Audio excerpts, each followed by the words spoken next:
Mangwanani, Mwalepo, Vukenjani, Kwaswanave, Africa. Welcome to Africa. Good morning, and I guess to the Portuguese supporters, we must say, como estás?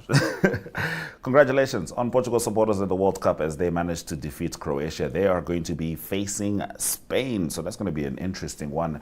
And also in the next round is Belgium versus the USA. This is, however, though, Africa Good Morning, where we say words like Klekwas and Dume La, because you are in the right place, which happens to be your portal into Africa's most potent stories. On a Friday, you are joined by Ashwin Berry, and these are some of the stories we'll be looking at. Senegal Parliament passes controversial reforms curbing presidential powers. Zambia's falling inflation highlights economic recovery under Ishilema. Nigeria to pursue compensation for citizens leaving South Africa. South Africa rolls out mandatory digital travel declarations. And Namibian star Peter Shalulile exits Mamelodi Sundowns as the PSL's highest goal scorer. This is Africa Good Morning. We'll get into our top stories shortly. Namibia is a land of movement, with waves that never stop reaching forward. Here, adventure is not something we search for. It is something we are born into. In every corner of this country, creativity rises, from artists, from athletes, from dreamers. And when the world comes to explore Namibia, they discover something extraordinary.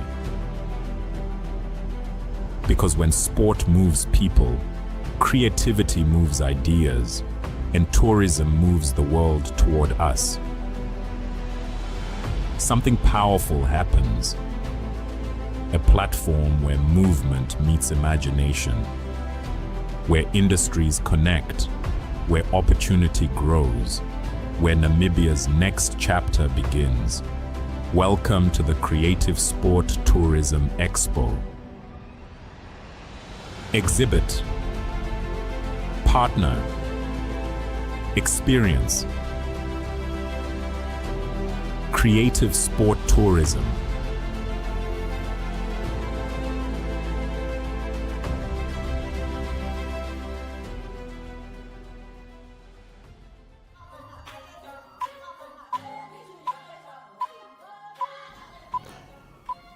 Right, let's get into our top stories. Senegal's lawmakers have approved controversial constitutional reforms that expand parliamentary powers while limiting those of the president, prompting protests outside parliament. The measures passed by an overwhelming majority following heated exchanges in the National Assembly, highlighting an intensifying power struggle between President Bassirou Diomaye Faye and his former ally turned rival Parliamentary Speaker Ousmane Sonko. The government said the reforms would be submitted to a national referendum, although no date has been announced. Faye and Sonko came into power together in 2024, promising sweeping reforms, but their alliance has since fractured. Their relationship deteriorated after Sonko criticized Faye's handling of Senegal's debt problems. Faye dismissed Sonko as prime minister in May, but lawmakers from the PASTEF party, which holds 130 of the National Assembly's 165 seats, elected him parliamentary speaker. The proposed changes would strengthen parliamentary oversight, expand investigative powers, require disclosure of natural resource agreements, create a 9-member constitutional court, prohibit a sitting president from leading a political party, restrict presidential powers before inauguration periods, and expand parliamentary committee authority. Opposition MPs walked out, protesters were dispersed with tear gas, and civil society groups demanded withdrawal. Now we'll swing over to Zambia. Zambia's headline inflation rate fell to 6.5% in June 2026, its lowest level since February 2018, down from 22.8% 4.5 years later. President Hakainde Hichilema's leadership is credited with this economic transformation. The Constituency Development Fund increased from 1.6 million kwacha in 2021 to 40 million per constituency, funding more than 2,800 classroom blocks, 670,000 desks, 156 ambulances, and nearly 1,800 boreholes nationwide. Free education has returned. More than 2.3 million children to classrooms, examination fees have been removed, and nearly 42,000 teachers alongside thousands of health workers have been recruited since 2021. The Food Reserve Agency now purchases maize at 340 kwacha per 50 kilogram bag, while social cash transfers have doubled to reach 1.5 million households. Zambia has resolved more than 90% of its external debt restructuring, reducing annual debt servicing costs from about 2.3 billion to roughly $900 million. Hichilema acknowledged that although inflation is falling and progress is visible, many citizens have not yet felt the benefits because the cost of living remains high, saying much work still lies ahead. Now, Nigeria says it will seek compensation from South Africa for citizens who left the country following a recent protest targeting undocumented migrants and African foreigners in general. Foreign Ministry spokesperson Kiniebi Imomotimi Ibienfa said the matter would be discussed between both governments at the highest levels. Acting High Commissioner to South Africa, Alexander Ajayi, said authorities had begun documenting businesses and properties abandoned by Nigerians. Ogodero Erejo Wilson, 32, told the BBC he had lived in South Africa for nearly a decade, but abandoned his clothing business and home in Centurion, Gauteng, fearing for his safety. He said he left everything behind, including clothes, estimating goods remaining in his shop worth more than 16,000 rand. Wilson is among hundreds awaiting evacuation, while more than 600 Nigerians have already been repatriated. South African authorities say those flown home were in the country legally, a claim Nigeria disputes. Now, staying with South Africa, the country has introduced mandatory online traveler declarations for everyone entering or leaving the country from 1 July 2026 as part of efforts to digitize customs procedures and strengthen border management. The requirement applies to travelers crossing borders by air, land, sea, or rail, including South African citizens, permanent residents, and foreign nationals. Declarations must be submitted within 24 hours before departure through the South African Traveller Management System using the SARS website, mobile application, or self-service kiosks. Parents or legal guardians may complete declarations for minors or people unable to do so themselves. The system replaces paper customs declarations and requires travelers to provide passport and travel information while declaring goods, currency, or bearer negotiable instruments exceeding legal thresholds. Air and sea passengers remaining in designated transit areas are exempt. Authorities say the platform will improve customs processing, strengthen risk management, and identify higher-risk travelers before arrival. The rollout follows nationwide protests demanding stricter immigration enforcement. SARS says travelers who fail to submit declarations or knowingly provide false information may face delays, financial penalties, or detention and forfeiture of goods under customs legislation. Captain of Namibia's national football team, striker Peter Shalulile, now aged 32, has officially departed Mamelodi Sundowns following the expiry of his contract at the end of June, ending a highly successful 6-year spell at the club, where he joined in 2020 from Highlands Park. Mamelodi Sundowns issued a tribute to the gentleman who has the most goals in PSL history, thanking him for his goals, trophies, and commitment. As we wrap up our top stories, here is that tribute to our captain, Shalulile. The journey has been good. It's been amazing. Coming to a club where there are top players, it's difficult, but with all the hard work and listening and dedication, I've managed to get quite of numbers of records and also trophies, league, MTN, Netbank. You can mention them, but it was all about the hard work, Shalulile scores! And Shalulile! Setbacks was a time where injuries came, but more important, when I could not score goals, when it was dry. It was a time where I needed to dig deep from inside myself, Regardless of not scoring, I still come to the gym. I still make sure that I do my finishing drills every day. And the help from my teammates was also one of the best moments. I can say that was also an amazing time for me because they kept on helping me. to a point where I scored goals, where I broke the ice and they all came on the pitch and celebrated. In it comes and it's 2-0, Peter Shalulile. I decided and I spoke to my mom and my agent that the only best way for me to do is to ask the club, the president of the club, to give me an opportunity also to showcase my talent somewhere else, which is something that I always wanted to do. Thank you to the supporters. They have been our most amazing people. That they supported us. They keep on singing, and they keep on giving us energy. And without them on the pitch, it's tough. You saw COVID when it hit. It was difficult, but when they started coming, everything became so nice. Their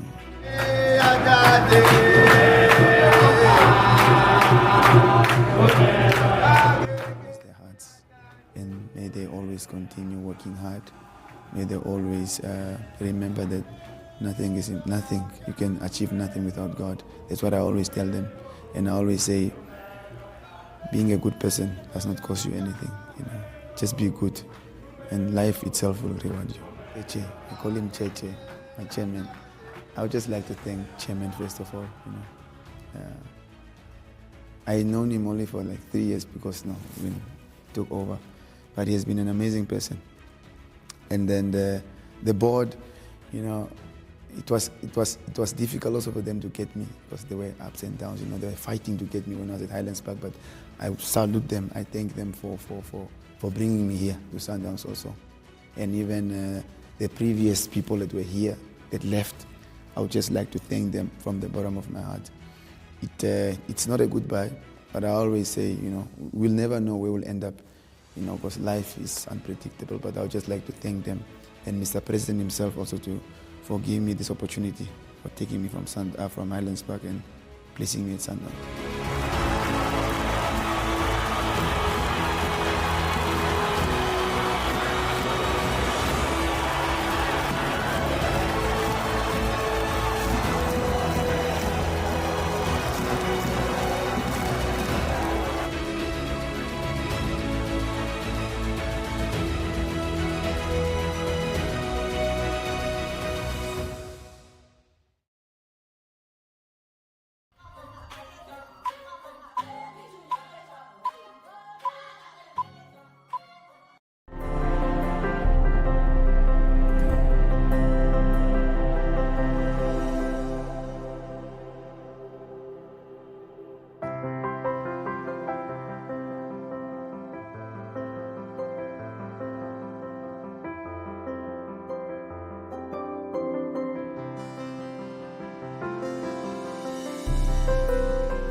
All right, now it's time for us to head into the news videos of the week in Namibia, and perhaps no story brought more joy to Namibian motorists actually in particular, than Namibia's Industries and Mines and Energy Minister Modestus Amutse announcing a fuel price decrease as of today, Friday. This was the announcement, filmed by Ogeto Greg. Liter for diesel, 10 ppm. So accordingly, the ministry hereby announces a decrease in fuel pump prices.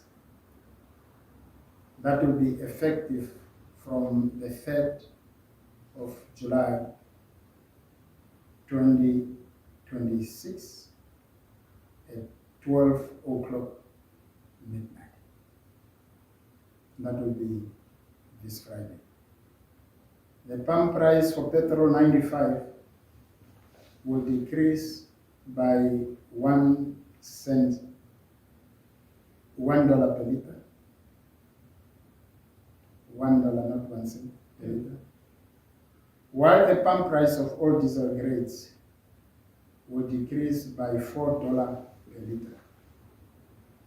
Consequently, the new pump prices at Walvis Bay will look as follows. For petrol 95, it will trade at $22.48 per liter. For the diesel grades, starting with the 50 ppm, it will trade at $24.26 per liter. And also the diesel 10 ppm will trade at $24.36 per liter. Now we swing over to agriculture, where small-scale farmers at the Uvungu Vungu Green Scheme, which is near Rundu, are appealing for urgent government intervention after the Agricultural Marketing and Trading Agency reportedly failed to procure their maize. Now, Group Representative Festus Nampala said the 10 farmers with combined maize harvest of about 60 hectares were due to harvest in May, but the crop remains in the fields. This report is by Elio Tiping. No, my name is Festus Nampala, a small-scale farmer based in Vungu Vungu.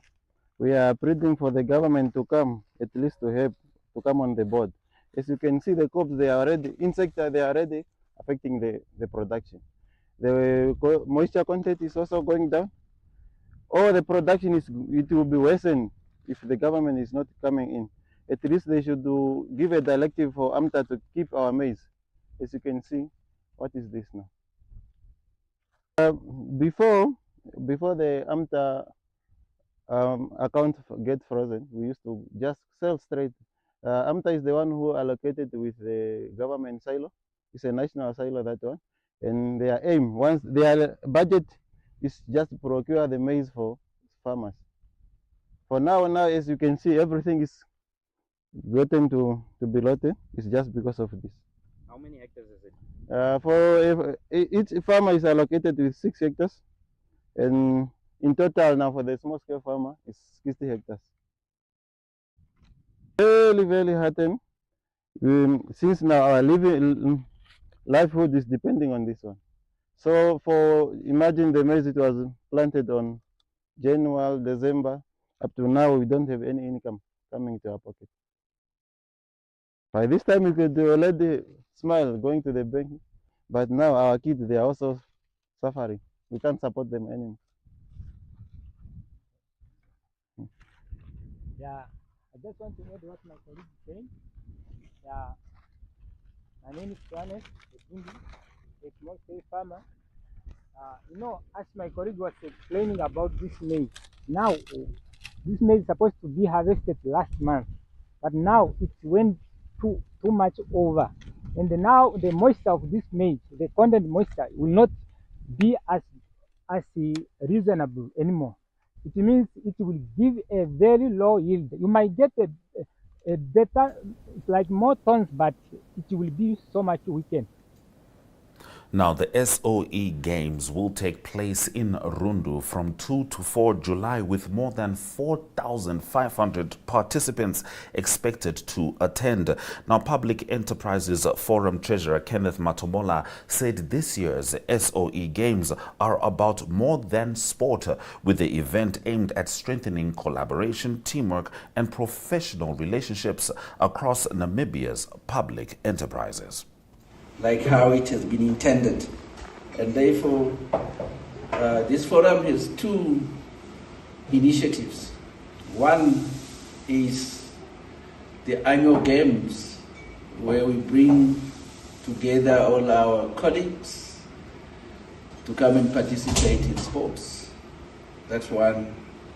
But besides that, there is another serious agenda, and that is our annual AGM, where the CEOs meet and discuss pertinent issues that affects the country and affects the public enterprises. So those are the two items that will take place for the next few days. And if I go back to the first item, the sports games, here we bring all the public enterprises to compete, to connect, and to build lasting professional relationship. And that's important because without relationship, nothing can be achieved. And therefore, we need each other. Like somebody said, one is better than one. Well, it might be confusing, but what I mean is, so if public enterprises can collaborate as a single unit, then they can achieve much greater. So this relationship, in my view,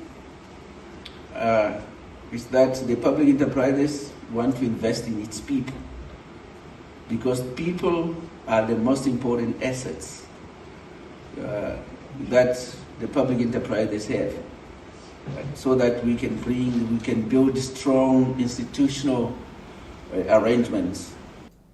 And as we close off the broadcast, the Namibian Arts Association hosted a press conference in Windhoek to unveil its newly redesigned website and announce the launch of a new artist development program. Speaking at the launch, Director of Arts in the Ministry of Education, Innovation, Youth, Sports, Arts and Culture, Mkariko Amagulu, congratulated the association on the launch of its redesigned website, Artist Directory, as well as its Artist Development Program.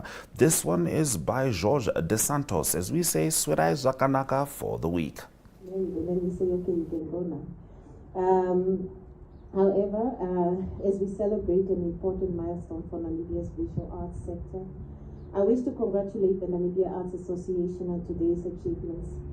The safeguarding of the Arts Association Heritage Trust Collection, which has been contested for a while, it's still in contestation, but I'm just glad to hear that there is some progress to documenting this really wealth of knowledge when it comes to our visual arts.